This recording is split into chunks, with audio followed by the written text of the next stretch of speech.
اللهم صل وسلم وبارك على سيدنا محمد وعلى آله وصحبه أجمعين.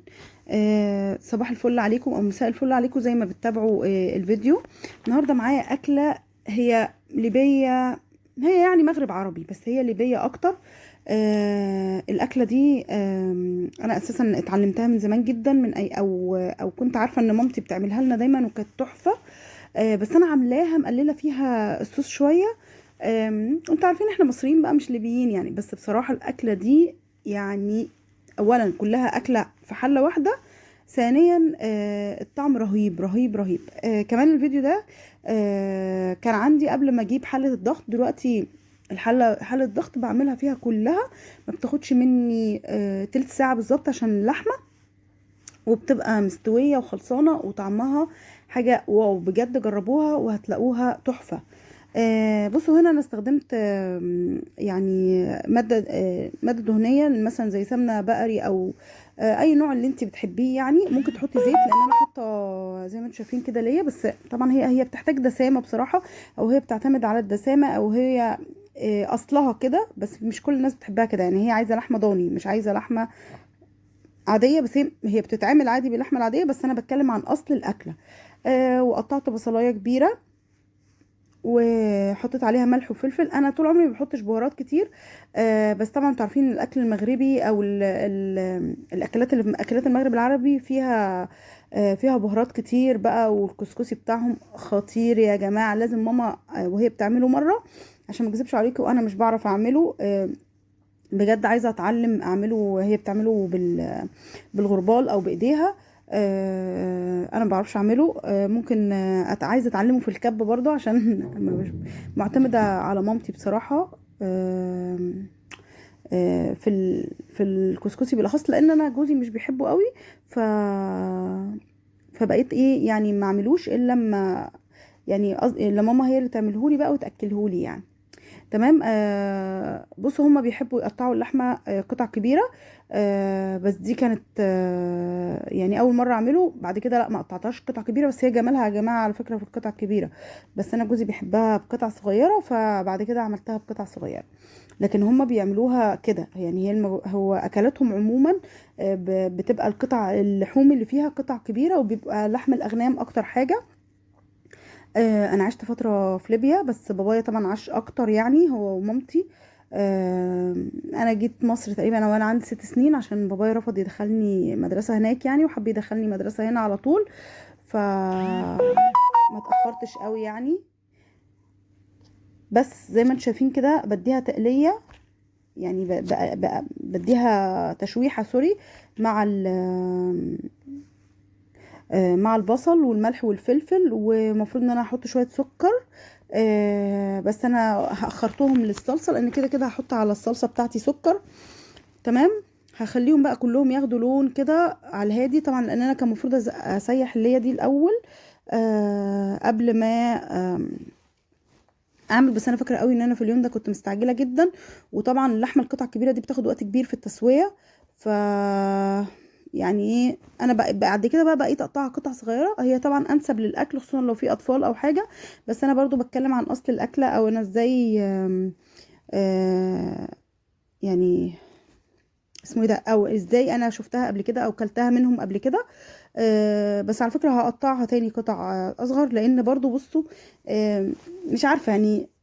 يعني القطعة الكبيرة دي بتاخد وقت طويل جدا في السوى، وقت طويل قوي قوي قوي. آه بس وحطيت عليها الصلصة وهشوحها بالصلصة بتاعتها برضو شوية كده.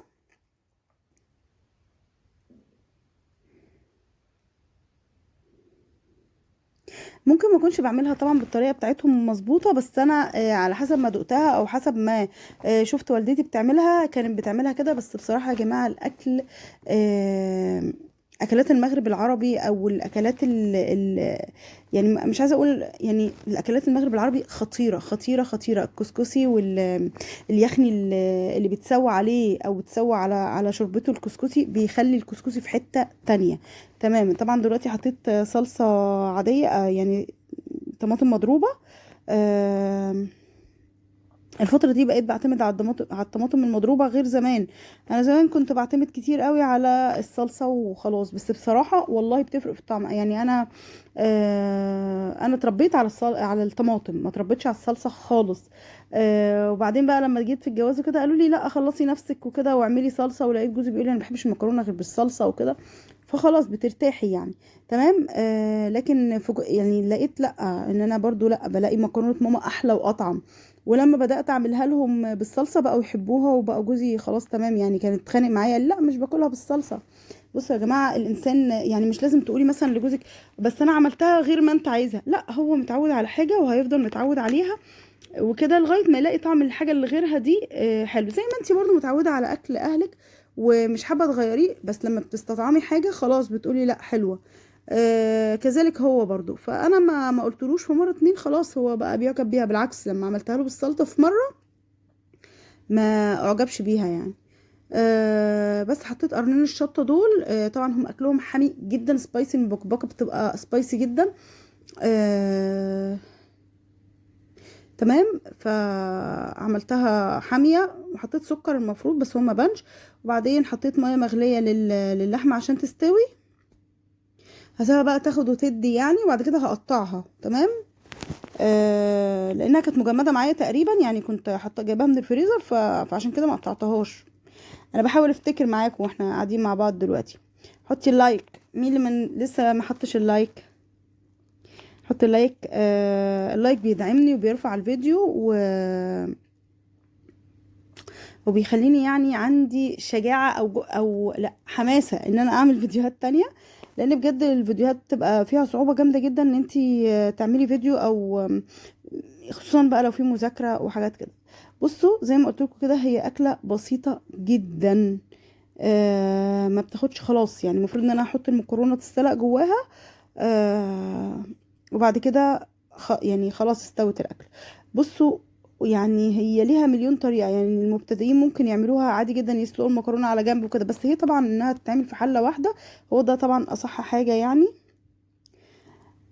نزلت المكرونة بقى. انا بختار المكرونة العقل الصغيرة دي، هي انسب حاجة ليها يعني. انسب حاجة ليها المكرونة دي، او بشوف الناس كلها بتعملها بالمكرونة دي يعني. ما يعني كلتها في مطعم بيقدم اكلات، يعني بيقدم اكلات زي مغربي او حاجات كده. طلبنا منه المبكبكه برضو كانت دسمه. يعني انا ما اقدرش يعني انا مش بعرف قوي اتحمل الدسامه الفظيعه يعني. بس هي بصراحه الاكله دي محتاجه كده يعني.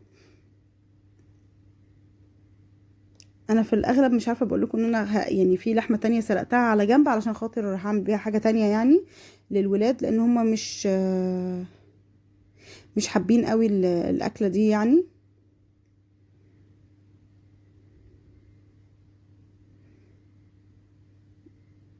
طبعا اللحمه ما بنحطش الملح بتاعها الا في النهايه خالص.